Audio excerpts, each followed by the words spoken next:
మా వంటగదికి స్వాగతం. మా వంటగదిలో ఈ రోజు సబ్జా గింజలతో జ్యూస్ అలాగే కర్బూజా జ్యూస్ ఎలా తయారు చేయాలో చూద్దాం. ముందుగా ఒక మిక్సీ జార్ తీసుకొని దానిలో 2 టేబుల్ స్పూన్లు పంచదార వేద్దాం. 2 టేబుల్ స్పూన్లు పంచదార వేసి ఒక కప్పు కర్బూజా ముక్కలు కూడా వేసి మిక్సీ చేద్దాం. ఇది అలా మిక్సీ చేయగా వచ్చిన జ్యూస్. దీనిలో ఒక కప్పు పాలు పోసి మళ్ళీ మిక్సీ చేద్దాం. పాలు, కర్బూజా, పంచదార కలిసిన మిశ్రమం ఇది.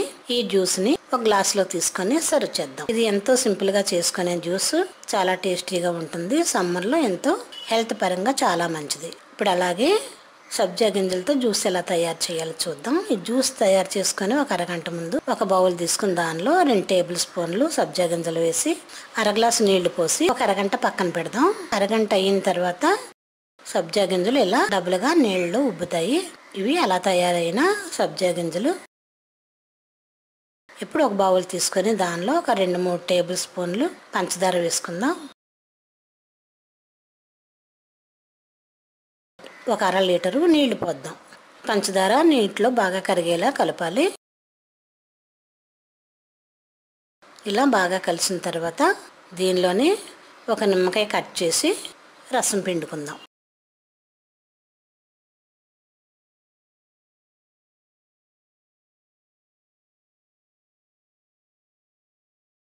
ఇప్పుడు దీనిలో మనం నానబెట్టుకున్న సబ్జా గింజలు కూడా వేసి బాగా కలిపితే జ్యూస్ రెడీ అవుతుంది.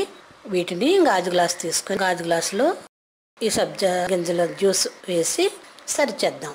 మా వంటగదిలో ఈజీగా చేసుకునే 2 జ్యూస్ ఐటమ్స్ కర్బూజా జ్యూస్, సబ్జా గింజల జ్యూస్ రెడీ. మరిన్ని వంటల కోసం మా వంటగదిని సబ్స్క్రైబ్ కాగలరు. ధన్యవాదములు.